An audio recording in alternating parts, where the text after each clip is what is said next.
transparency on. Late night marriage with the riches.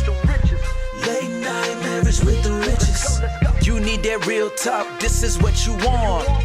Lights off, transparency on, let's go.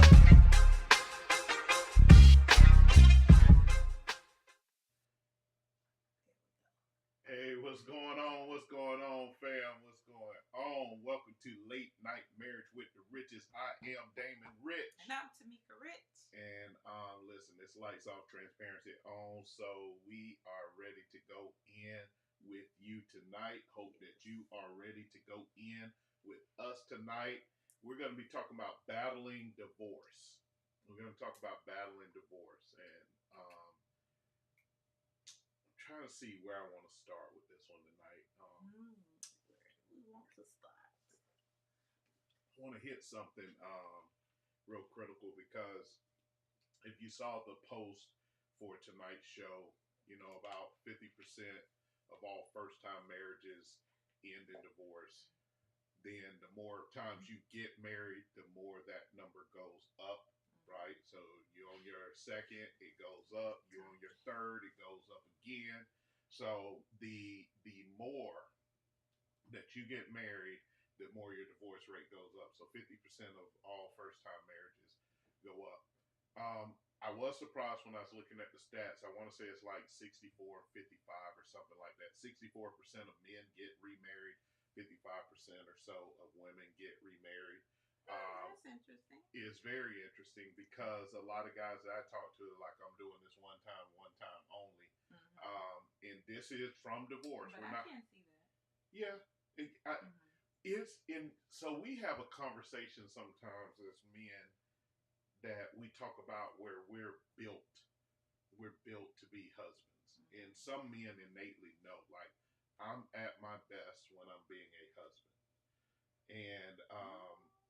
And so I think some men recognize that, and that may play into why.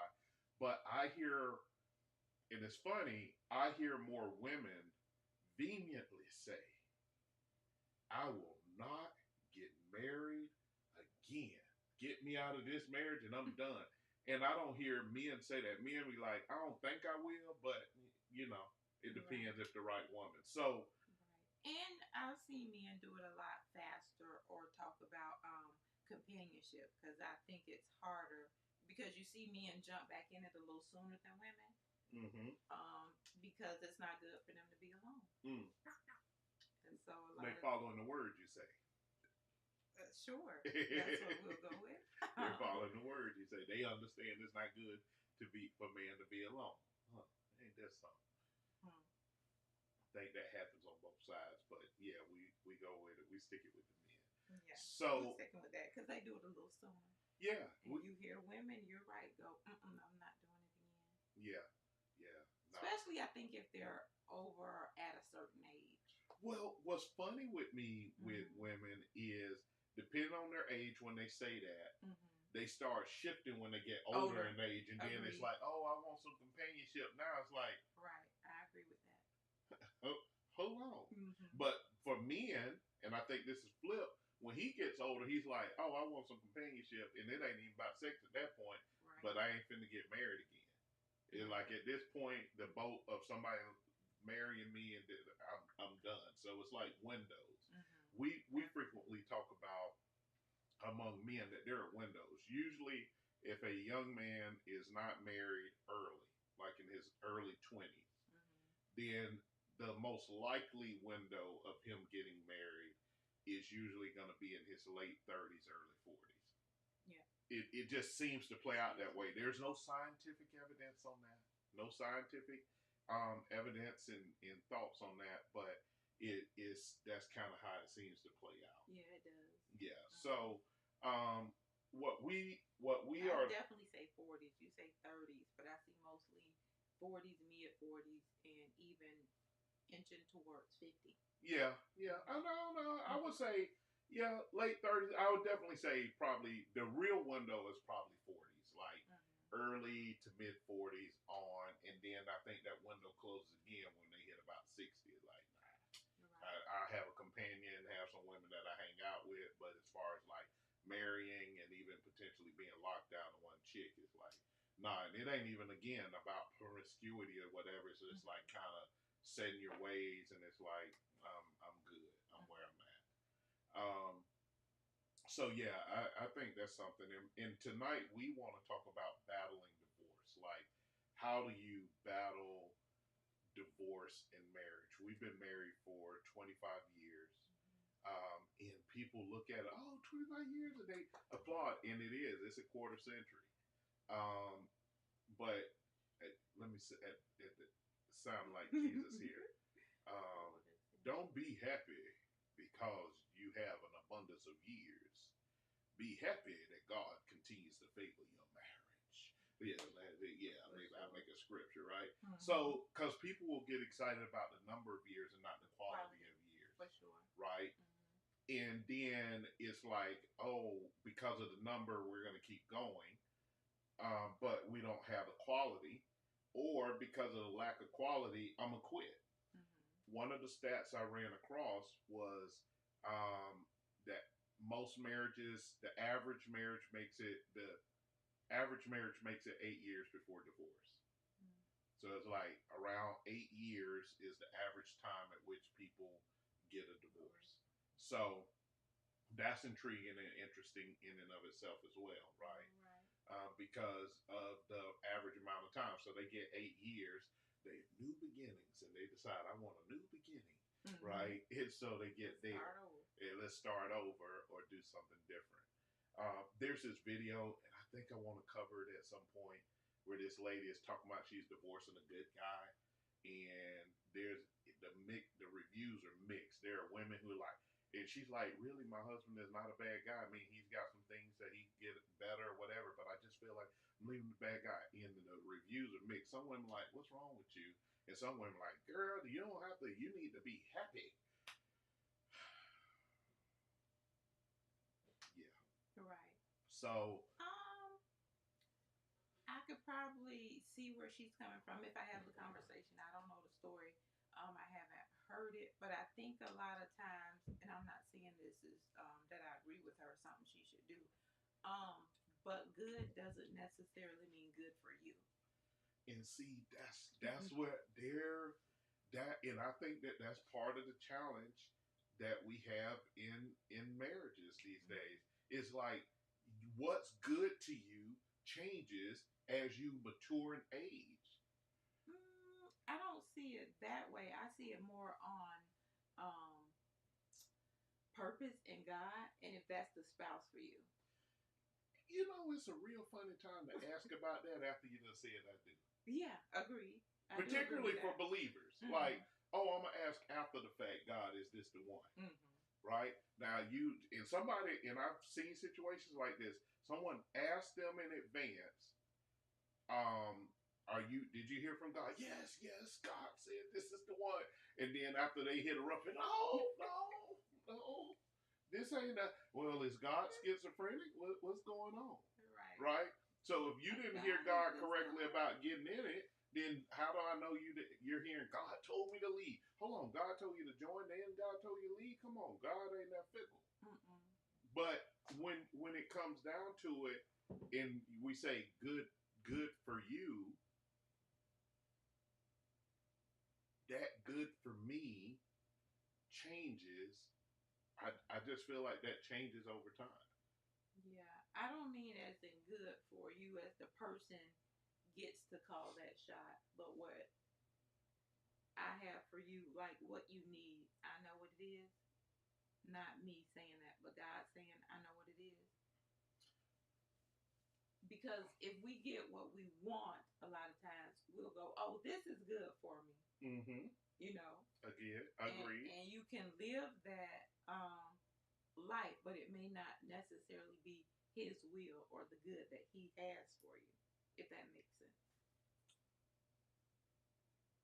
I'm still struggling. Mm-hmm. I'm still struggling. So then... And I don't think that's like one particular person, or you go, around the world and go, that one right over there, if you don't get to marry him, then... I'm just trying to count, because I'm trying to.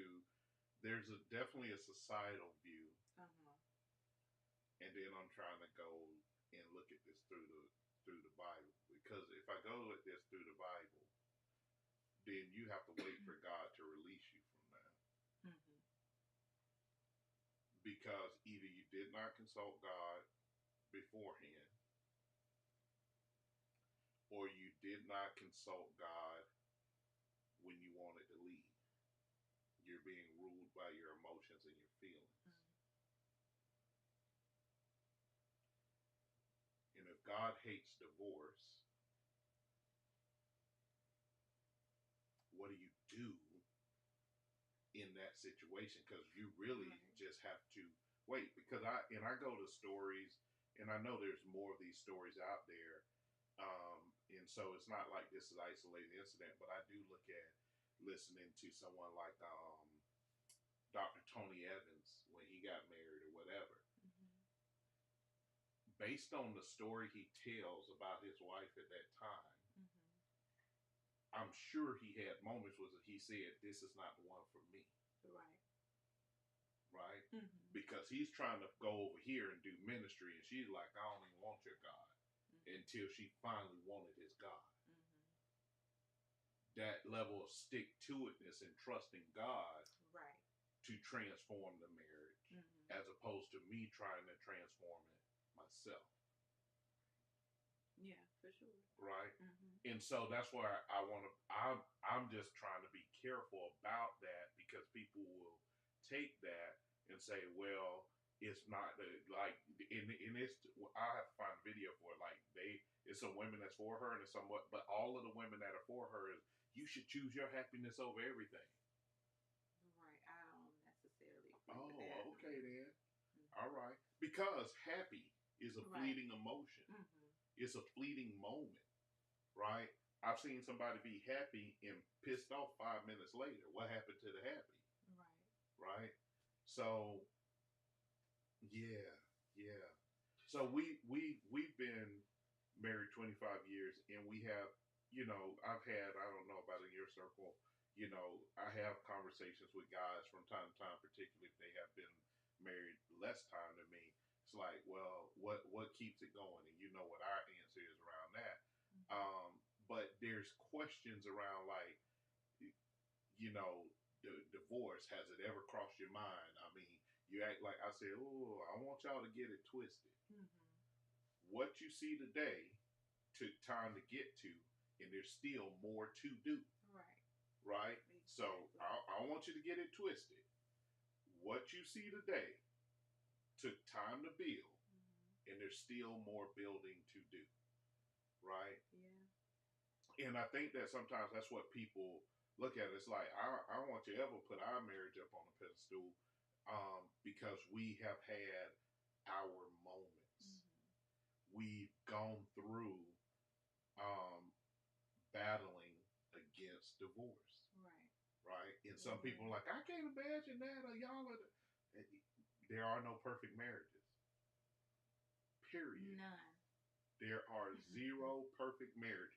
Take the marriage that you look at and like, ooh, that's the best marriage ever. I know.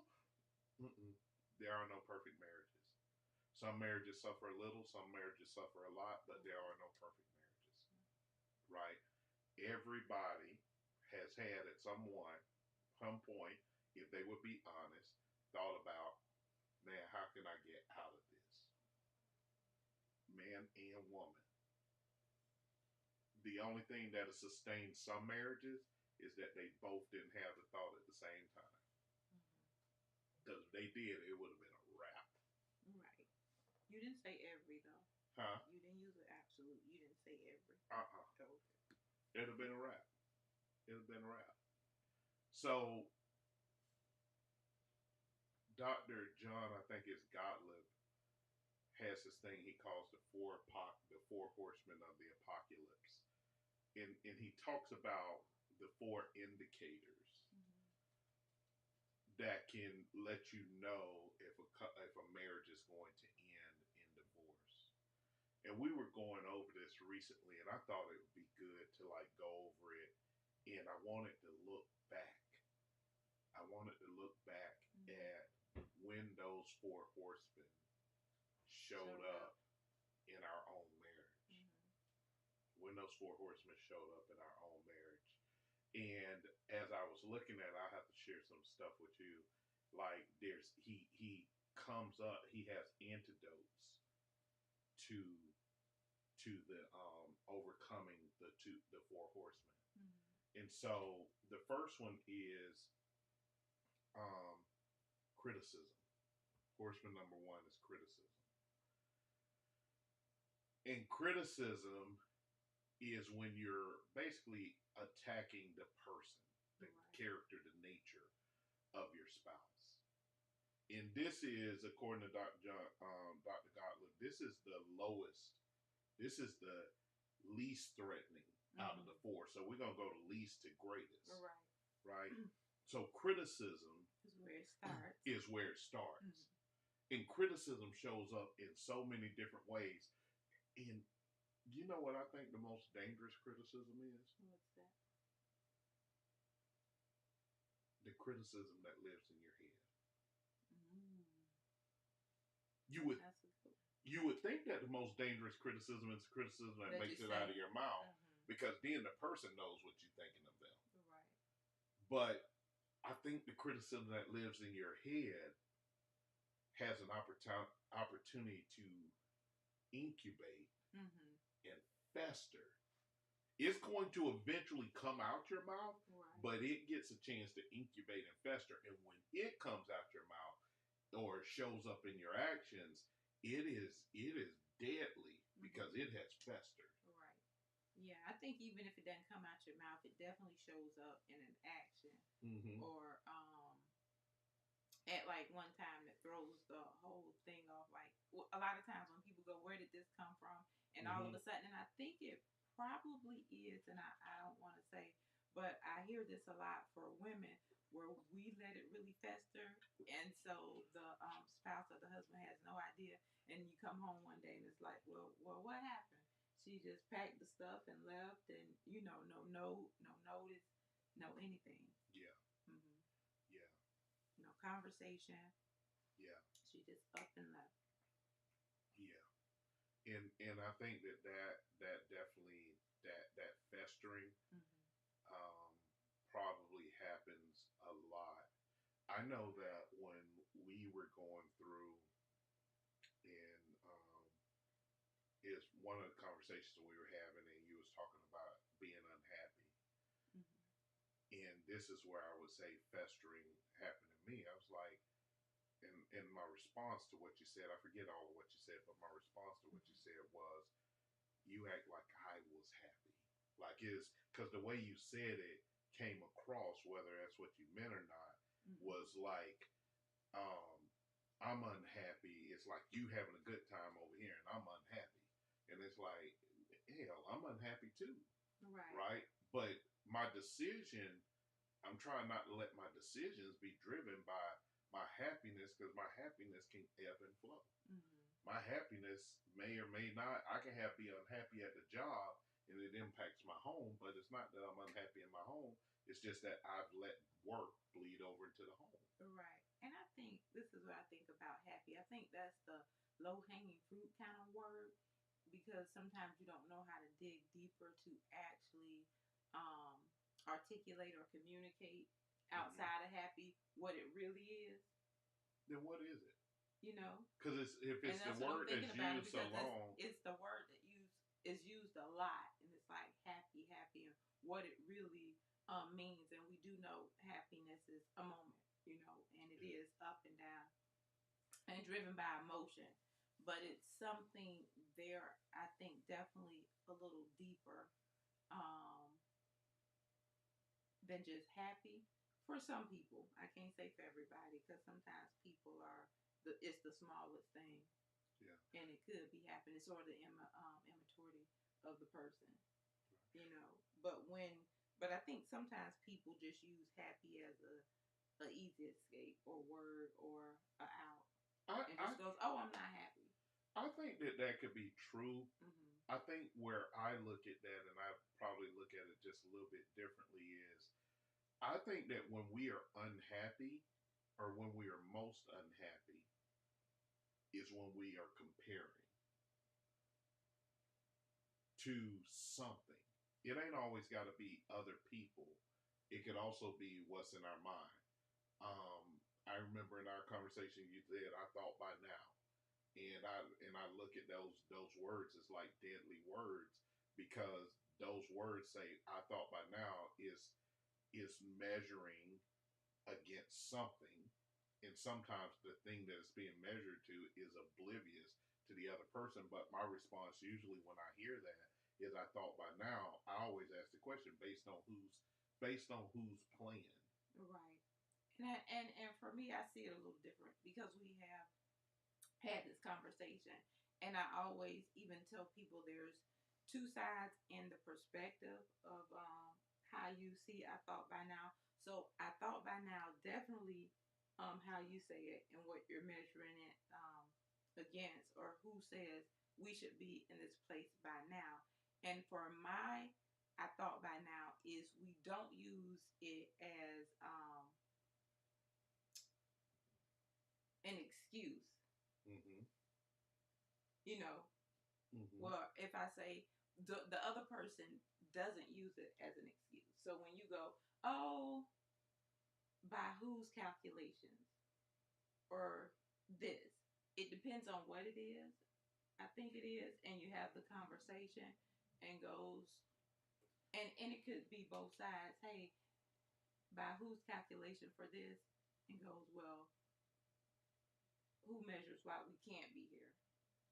But see, and that's where in oh, I have several thoughts about that. Mm-hmm. Because here's the thing this is why I have several thoughts about it. One is it really does depend what set of rules you're governing your relationship by Right. God or by society. Right. Okay. If it's by God, then I thought by now is a lot of time is governed by Him, right? I'm gonna go scripture, and I'm not trying to spiritualize this. I want to get a practical.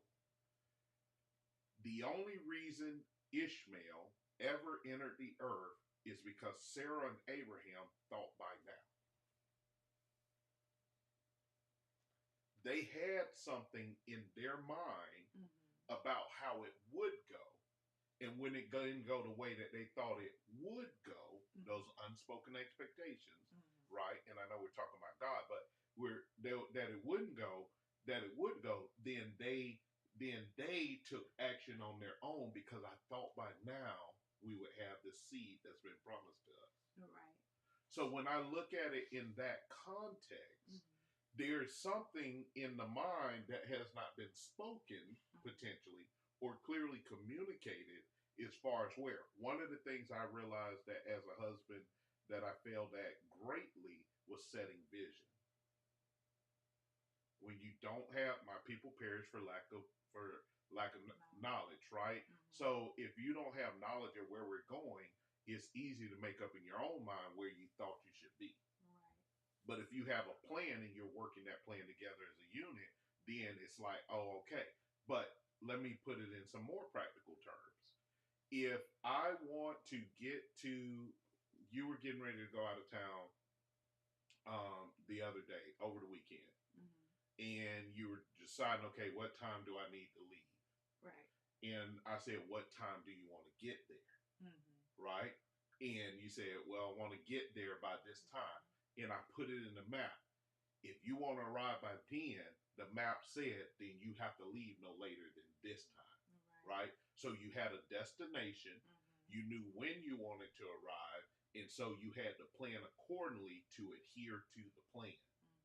And a lot of times, and we know this happens in marriage, is that people go into marriage without a plan beyond the wedding. Right? Yeah. So I thought by now usually is a lack of indicator either of a clear plan, a plan at all, or lacking communication about the plan that's in place. Agreed. Definitely lacking communication. Even if they think a plan is in place, because early on they kind of assume the plan. Yeah. They talk about things. Hey, happy Wednesday, Angela. talk about things just a little bit or surface level, Right. and then they assume the deeper things or the deeper level and go, oh, it's gonna be this way, Right. and then get in there and realize, oh, we haven't communicated this much or this far about this. We haven't. Mm-hmm. We haven't. Right. So criticism is the first horseman, right? That's an indicator of divorce. Yeah. That leads to divorce. If criticism is in your marriage, you need to, what Dr. Gottlieb says is an antidote to that. Mm-hmm. If there's criticism in your marriage, then you need to learn how to start your conversations more gently. Mm-hmm. And that shifts from you did this to I feel like this. Because your feelings are valid. Now, your feelings will lie to you, but your feelings are valid. Right. Your feelings are valid. And yeah, so that brings you to that, right? Right. And everyone's entitled to have their feelings. Yeah, you're entitled to have your feelings, but you being emotionally intelligent, you have to know when your feelings are lying to you. Right? You can have that moment and then like, okay, I need to deal with that. So here's the second horseman. So general conversations combats criticism. Let's talk about the second horseman. Oh no, that's the wrong one. I'm so sorry, y'all. Did I hit the things the wrong way? Oh no, I think I done messed up. I'm sorry, y'all. My thing is messed up. So the second horseman is contempt. The second horseman is contempt. When you have contempt going on in your relationship, right? I am upset with that. When you have contempt going on in your relationship, it's basically when you start looking down on your spouse and believing that you are better than them. That you are better than them with contempt. Contempt is dangerous because there is a tendency in contempt to I think I got it right now. Let's go. All right, contempt, horseman number 2, guys. There we go.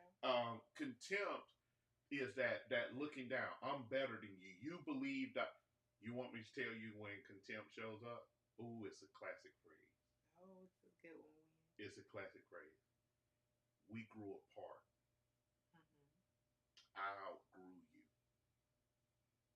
Right? Because usually when we grew apart, one person, at least one person in that making that statement, whoever makes the statement, even though they say we grew apart, they're really saying I outgrew you. And some people will just I outgrew you. I outgrew them. Right? That's an indicator that contempt is present. And if they go to divorce, is definitely an autopsy and a looking back that contempt was there. Right. I outgrew them. We grew apart.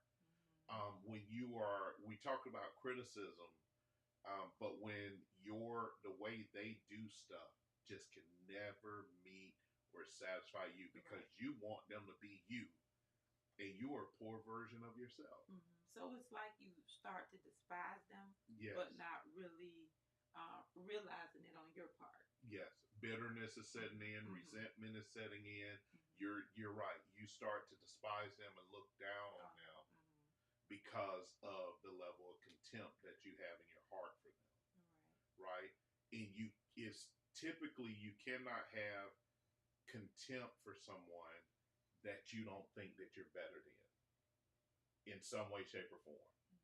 You think that you're better than them in some way, shape, or form. Right? And I think in marriage it shows up not so much as I think I'm better, but how it creeps in is I think I do this better, or I'll be better at this. Yeah. Yeah. In that contempt. So if you are harboring, and I think that what makes contempt dangerous is it definitely shows up in your actions where you think you kind of how you treat them. like they're less than in the relationship. Like, oh, I just do it myself. Also, another way that contempt shows up when I was just doing a little bit of reading and research, and it touched on my favorite thoughts, is when you start using absolutes. You never, you always. Right.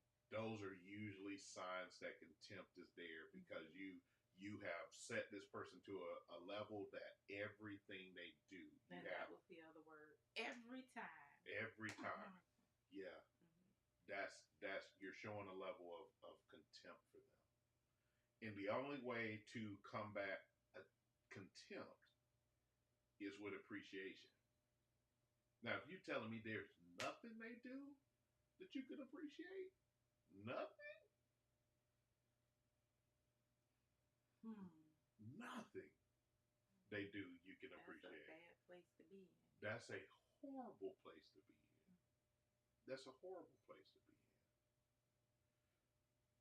So there's that. So if you want to combat contempt, you have to find ways to appreciate, and you continue to build up on that appreciation.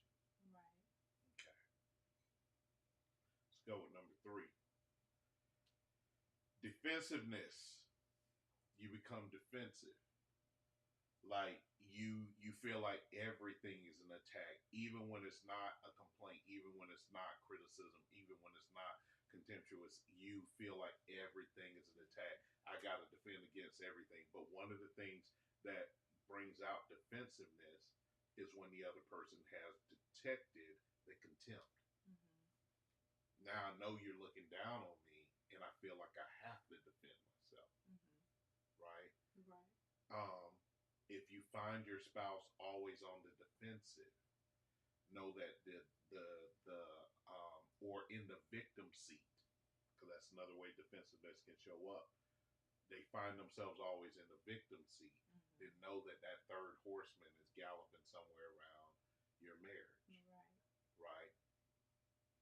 The way that you overcome defensiveness is that when an event, rarely does a relationship go bad because of one person. And rarely do problems that show up in relationships only the problem of one person. Right? Now, I'm gonna use a real but fictitious example because it didn't play out this way. That's gonna be the fictitious part. So you called me earlier, you're like, hey, way earlier today. Hey, you gonna pay this bill or whatever? Because normally I pay it whatever. Like, yeah, I'm gonna pay it. I'll make sure I take care of that. Okay. All right, then I just want to make sure we both ain't doing it, right? Communication happened. Boom. Then a little later, because I had some other bills I need to pay too, and I'm like, dang, man, I forgot about this bill, that bill, this bill. Matter of fact, I'm sitting here thinking about one more bill I got to pay before the night. But you call me back and say, hey, did you pay the bill? And I was like, dang it, let me do it right now. Right? Now, the fictitious part. Say I would have forgot to pay it, even though she reminded me again, then it's late tomorrow. Right? Where defensiveness would come in is if she comes in and she attacks me. Did you pay that bill? No, babe, I forgot. See, I knew I should have paid it. You know, blah, blah, blah, blah. That's where, okay, some criticism, opportunity for criticism. Now I get defensive. Well, you could have just paid it. Well, you told me you was going to. And it becomes a spinning cycle. Right? That's how quickly defensiveness can come in, or that's how quickly criticism can pop up. Right? But how you would disarm that is, babe, you're right. I did forget it. When you called me the first time, I should have just told you to go ahead and do it because I already knew my day was busy. That's on me and my bad. Right? That's how you would disarm that. Right. And not because I can own it. Right? Own your part. She could come back and say, babe, I already knew you was super busy, and I should have just went ahead and said, hey, had you paid that? And like, no, I hadn't paid it. I was going to pay it. And like, no, I got it, babe, because you already. That's both parts would be able to own some part in that, and then you roll forward to like, okay, how we deal with that going forward. Right. But when you get defensive about it, you trying to say, well, she knew I was busy. Why she didn't just go ahead and pay it? She could have looked in there, logged in, and saw that I didn't have a pending payment, so we wasn't both doing it at the same time. Right. Right. But you definitely, it's a chance to offer grace in there on both sides. Yes. De-escalate, like you said, the wheel that can get spinning, or the cycle, or the craziness, or the crazy cycle from going back and forth. But also, the most important part is, how do we talk about or have the conversation for the next time or ongoing? How do we come together and handle this? Yeah. Exactly. Exactly. So, and get on the same page. Yeah. Exactly. So, that's defensiveness. So, first horseman, criticism. Second horseman, contempt. And remember, they get more dangerous as they go up. So the least, if you can stop this guy, that criticism guy, from galloping in, you can stave off the other three. Right. But if you let him gallop around long enough, his buddy contempt gonna show up. And you let him gallop along long enough together, then they friend defensiveness gonna show up. And then you let all three of them gallop, that's just a clear sign for number 4 to come up, and that's Mr. Stonewalling. Stonewalling, simply put another way, is we shut down. Yeah. We shut down. We see the contempt, we see the criticism, we become defensive, and then we just shut down. I'm done with it. I'm good. I ain't got nothing to say, because I ain't gonna win the argument. I ain't got nothing to say, because they're not gonna hear me. I ain't got nothing to say, because it's pointless. It's like, no matter what, they right. They better than me. That defensiveness comes in, and you just shut down. That stonewalling. Once all 4 of them are galloping around, if you don't have intentional action to go ahead and start, if you don't take intentional action to address them, they are going to make sure that your marriage ends in divorce. For sure. Now, how you overcome defensiveness, Dr. Gottlieb says, is basically exercising mindfulness. Step back, breathe, so that you can open back up. Like, step back, process, breathe, and open back up. Don't just shut down. You may have to do something that distracts you, gets your mind off of it. You may need to go pray. You may need to go meditate, but you got to step back, breathe, so that you can go back in and deal with it the right way. Right. And I think sometimes for a number of these, but definitely defensiveness is rooted in something a little deeper, if that's always your go-to. Yeah. After a while. And that is true. And there's no absolutes in everything we just said, just to be clear. But you make a very valid point. Sometimes that defensiveness, your spouse said it. Your spouse's lips were moving, but you heard your mom. Your spouse's lips were moving, but you heard your dad. Your spouse's lips were moving, but you heard that teacher. You heard somebody else being critical of you. And because your spouse is trying to address it and you're not giving them grace, because maybe they aren't addressing it right. They're coming across as critical, but maybe they didn't mean to come across as critical. But you're already on 10 with them, because somebody else had already cranked the volume up to 7 in your life. Right? So that's very good. That's very good. And that brings me to... But being aware of that, when you know you're growing, you know you're healing in those places, becoming aware of it and being able to cut it off and not be defensive, give the grace, and then have the conversation. Yeah.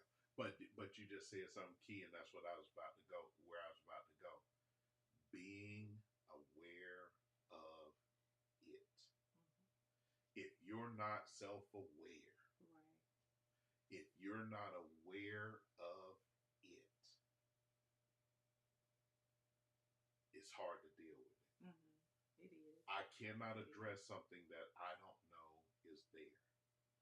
And I don't think it's there. or I don't think it's there. I know an abundance, definitely, of men, especially black men, who came up under a single mother, who refuse to acknowledge that they have a mom issue because it's like I somehow feel like I'm betraying my mom because I have a mom issue. And that the reality is no, you need to address that because your wife is wearing the blows you wish you could throw at your mom. Right. Your husband is wearing the blows you wish you could throw at your dad. Even if Or you had, even mom. or even mom. have a lot of mom issues and problems that they downplay or pretend they're not there or don't address. And I can agree with that. I heard something recently that said there are a lot of mother issues walking around masquerading as daddy issues. Oh yeah. Like the dad, especially if the dad was absent. I'm gonna lay this on the dad's feet because he wasn't there. But really, this woman over here, much as I love her, right, did a lot of damage. Right. I think that's the issue. I think a lot of times, even in relationships, marriages, we don't think we can love somebody and still dislike something about the relationship or the upbringing or whatever it is. And then be able to get over it, heal, have the conversation, or be able to put them in separate categories. You know what I'm saying? And feel like it's an all or none, or I can deal, or I won't deal, or I pretend, you know, that I'm having this relationship that I'm really not having. Yeah. Or we have issues that we really don't want to talk about, or can't talk about, or sweep under the rug. Yeah. Yeah. I would agree with that. And then it has you on this roller coaster of up and down with the relationship. No balance, no boundaries. Yeah. I can agree with that.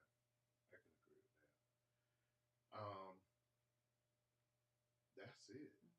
Because we love mom, but mom can get on our nerves. Yes. Yes. And we love our spouses, but they definitely can get on our nerves. Absolutely can. Right. And then I think a lot of times we just don't know how to deal with that. Yeah. And then if we say something, talk about it, get counsel or therapy, it seems like it's betrayal. Yeah. And that's not what it is. Yeah. No. You have to. One of the things that I know we've seen over the years and even happened for us is usually, just like I talk about, if both of them ain't got divorced on their lips at the same time, that's the only saving grace. But I've also seen where one spouse like, let's go get help. The other spouse like, we don't need help. Then by the time the other spouse say, yeah, let's go get help, the other spouse say, I don't want help. Right. And like even navigating through that. Yeah. And so that's one of the things that I would tell any couple. If your spouse comes and said, I think we need to sit down and talk to someone, don't let your first response be defensiveness. Because if that relationship continues on, you're going to reach a point where you agree with them, but they're no longer going to agree with you. Because they're going to be like, that boat done passed. Right. And I've seen that happen too many times. And so that means all those things are working in there. Yeah. Contempt, criticism, contempt, defensiveness, and stonewalling. All of those. They galloping up something furious. Yeah. Right. Yeah. And then a lot of people don't realize or understand how to deal with that, because that waiting process alone, a lot of times it's like, okay, I feel like I'm doing it by myself. If he or she doesn't want to get the help or think we need to talk to somebody or get counsel, or it's like, you know, they think we're okay or we don't want people in our business. Yeah. I think that the thing that particularly disturbs me about couples who believe in the Christ, and we have to raise our hands, so I ain't getting ready to cast no stones. Right. Is our lack. Let me say it this way. What's intriguing about couples that believe in the Christ is if their child is sick, they'll take that to Jesus. If their job is crazy, they'll take that to Jesus. If their health is something going on with their health, they'll take that to Jesus. If they find money looking funny, they'll take that to Jesus. But tell them to take their marriage to Jesus. And this is what I mean by that. They're like, well, I ain't going over there to Jesus about this because my spouse ain't with me on it or something like that. It's almost like that. Well, your boss ain't standing in agreement with you about getting a raise, but you still pray about it. Your child still doing whatever, they still jumping off top of roofs, and you praying protection over them, but you ain't saying I ain't gonna go, not take it to Jesus. There's so many different things with God. I'm just a strong believer in this, and I've come a strong believer in this over 25 years. At least one person, God just like, I need one. God did not send 3 people to the cross. He sent one. When he said, when us back over in Isaiah and it's in his foreshadowing of Jesus, he said, who will go for us? Right. He was looking for someone, not everyone. I need a person who is willing to stand in the gap. So then it's like my faith works as long as it's tangible things, but my faith stops working when it's something that I can't control. See, I can control maybe increase my pay because I can go apply for a higher paying job, and then I give credit to God when I get it, and then I end up miserable over there, even though I'm making the more money. Right. So it's a matter of who's going to, and I want to be mindful. So there's people on here that divorce hasn't even crossed your mind, and you're married. Or you're engaged and you're going to get married and divorce isn't in there. Good. Keep it out of there. But still have a plan to keep it out of there. It's not going to stay out just because you want to wish it out. Right. It's going to take prayer and intentionality to keep these horsemen from showing up in your relationship and in your marriage. Then there's a group of people on here that you are considering divorce, you're in the middle of divorce, you're going through the throes of divorce or whatever. There's still hope for you to get them out. But it's going to take at least one of you to be very intentional about looking for the hoof prints and addressing them accordingly. Okay? And then there's a third group of you. It didn't make it. Marriage died. Divorce over. Everything's fine. I want to encourage you to go and do your own autopsy. When did these horsemen show up in our marriage? What was my part in feeding them and allowing them to run free? Because I want to learn from this. Even if you never get married again, still learn from it. Because it will make you a better person, period. It'll help you aid in your healing, period. Still learn from it. So, I just want to make sure, Because if you don't, you take it to the next marriage or the next relationship. Yeah. You're going to walk into that next relationship with hoof prints right behind you. Right. And then if you do go into it and you're healed and you are aware, then you can see it in the other person. Yeah. Early on. Yeah. Yeah. You can see where it had like, whoop, hold on. I don't want to saddle up with that one. Right. Yeah. Especially if they're not willing to, one, become aware themselves and work on it. Yeah. Absolutely. So listen, you got anything else you want to say before we get out of here? Well, I don't think so. I think I was going to talk a little bit when you were talking about all 4 of the horsemen or something particularly you said, and I was like, when you don't acknowledge it, it's pride, and pride is the killer of a lot of marriages, a lot of relationships, so many different things, even our walk with God, our spiritual relationship. But pride is that thing that's really there that we won't address or say we have. Or acknowledge and let it go because you think it changes either one, which is not the most important thing, how people see you or view you, And because God doesn't see you the same, He sees you the same as the child of His. For some reason, we think that changes, but it doesn't change. It doesn't change who He created you to be or who you are. And so, a lot of times, we get um, caught up in the what it would look like, the embarrassment, and I've got to, keep a certain look or posture, or people can't know that about me.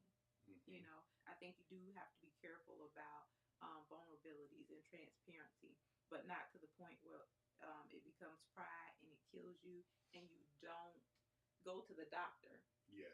Because you were saying we take all of these things to Christ, or we'll take them to the doctor, but we won't take, a lot of times, our marriages to the doctor. We'll want to take those to Christ, but we don't even understand how to take it to Christ because we're not spiritually mature where we should be to really understand when God is speaking to us in these moments, to understand what He's saying. So then we go back to the natural or the practical, still trying to change or control something we cannot, when we should be definitely one taking it to God and understanding the spiritual aspect and how He's trying to grow us up there and learning, but also taking it to a doctor. Yeah. You always say, or you have a shirt, what is it? Therapy plus Jesus, or Jesus and plus therapy. Jesus and therapy, or plus therapy is okay. Yeah, Jesus plus therapy is or counsel. Okay. It is fine. And it's scriptural, but we don't see it like that until we want to see it like that. And sometimes that's just one of the scriptures you kind of bypass. Or watch this, scripture wise. Confess your faults one to another. Y'all just think that's talking about sin. Right. The troubles, the challenges that you have. Hold on. Let the strong bear the infirmities of the weak. That's why a community of marriages is needed, because the strong marriages can bear the infirmities of the weak marriages while they're in the seasons that they're going through. Yeah. That easy. That easy. That easy.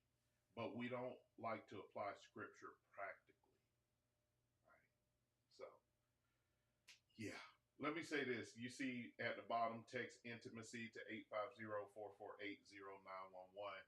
That is, tomorrow we are doing a free 2-hour webinar. This will be your opportunity. It will not be streamed in terms of, you'll have an opportunity. We're going to teach on something, and we're going to be talking about the 4 domains of intimacy. We're going to talk about how you can build better, stronger intimacy in your relationship.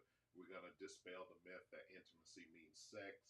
We're going to talk about all of that. And you'll have an opportunity to ask us questions, not only about intimacy, but also any other questions. But if you text the word intimacy to the number that is rolling across the screen, 850-448-0911, you will be able to, you'll receive a link to the Zoom that is going on tomorrow. Now, let me tell you, because we shut it down, you can text it tonight. You'll be able to text it all tomorrow. The webinar starts at 7. At 7 o'clock tomorrow. That's May 2nd, 7 o'clock p.m. We're going to be doing that. You can text it, but if you text it tonight, it will send you a text in the morning, because we won't let it text you outside of the hours of 8 a.m. and 9 p.m. Oh, we so considerate. Yeah, we so considerate. So, but you can text that number to 850-448-0911. And if you don't receive the response tonight, just know the text is coming. It's just that we try and be courteous, that you're not getting texts in the middle of the night and your spouse like, who texting you this time of night? No, we ain't doing trying that. to start no trouble. We ain't trying to start no trouble. But let's talk about this intimacy, true intimacy, real intimacy, that will actually lead to some really, really good sex. Because we said it wasn't about that, but real intimacy, where it starts and how you get it to that level that you really want it to be, to keep down those 4 horsemen that we just talked about in your marriage. Absolutely, absolutely. So that's how you battle divorce. If you tap into our webinar tomorrow, as Tamika just said, you're gonna get some more information that's gonna help you keep those four horsemen at bay. So that's all we have for you as we get ready to roll out of here. We thank you for joining us tonight and being with us. What in the world do I have going on here tonight? Me and Tech, I don't know. Me and technology are not getting along tonight. So, yeah, we thank you for joining us tonight. We really appreciate you. Yeah, we didn't have a lot of comments, but thank you for everybody that joined, that were out there listening. We love you for real. We want your marriage to win. We want you to win. Yeah, I'm wondering if we're getting too old to be having late night marriage this late at night. We might need to slide the time up by an hour or something. Y'all let us know what you think. Let us know what you think. I don't know about the old part. Speak for yourself.